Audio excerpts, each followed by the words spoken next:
thousands evacuated, over 150,000 hectares burned across various regions, and the largest ever activation of the EU's civil protection mechanism. It's Spain's numbers for the month of August as it battles 20 major wildfires amid one of the country's worst heat waves. But beyond the horror stories, the situation has put in the spotlight the lack of prevention efforts in the Mediterranean country.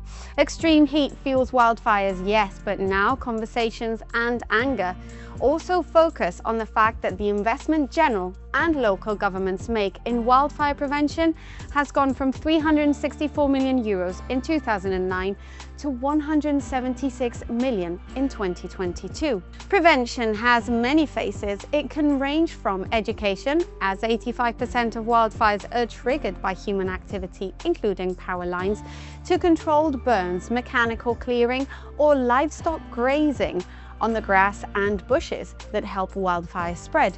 And then there's also smart tech.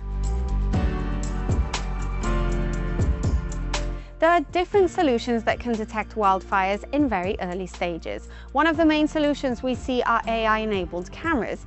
These solutions are trained to spot smoke from a distance. They're being used around the world, but California stands out. The state has Alert California, a project developed by the University of San Diego that helps the state's fire departments spot and track wildfires across its territory, thanks to a network of more than 1,100 AI-enabled cameras. When smoke or a fire is detected, images are sent to a control center that verifies the issue and sends alerts to emergency centers. The project, with a funding of $20 million, has helped state firefighters CAL FIRE reach their goal of putting 95% of fires out at 10 acres or less. A good return on investment considering the emotional and monetary cost of wildfires.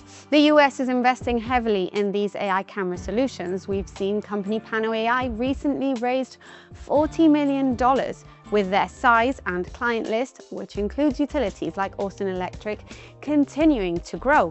And recently, Utility Pacific Corp opened their own Wildfire Intelligence Center in Oregon, in which they'll spot and monitor wildfires using an AI camera system by Alert West. Back in Europe this month, Cyprus announced they were deploying a network of 15 AI wildfire detecting cameras from Firewatch AI.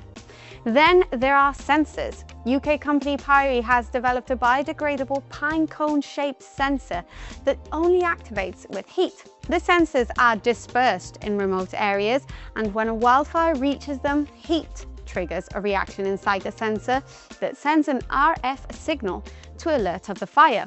There's also what is known in the industry as smell sensors, IoT sensors that can detect fire gases or particles and alert of the presence of wildfires.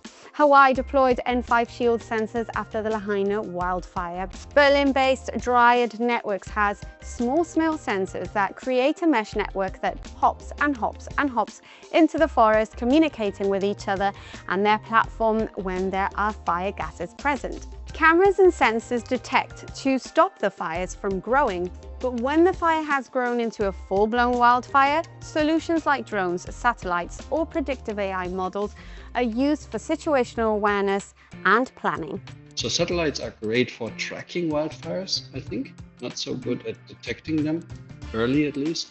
Cameras are good at detecting fires over large areas, but sensors are good for what we call ultra-early detection of fires. That's where we fit in. And we aim to complement cameras and satellites.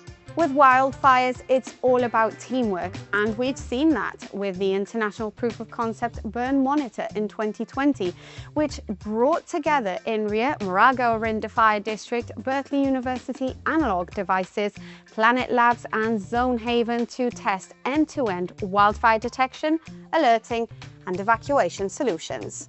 The system was able to detect every fire and to coordinate with the different aspects, so the sensors on the ground, the cloud system, the constellation of satellites, and then the fire department itself. As temperatures become hotter each summer and forest areas become drier, there needs to be more investment in prevention, clearing woods of the dry grass and bushes, and looking for extra help like that of smart tech. The issue is that on many occasions, measures come too late. Most of the projects in which utilities or cities deploy wildfire prevention technology normally come after a wildfire has already occurred. Wouldn't it be better to invest before? One can never be 100% protected against a wildfire, but we can prevent many of them by using the right methods and technologies together for each case.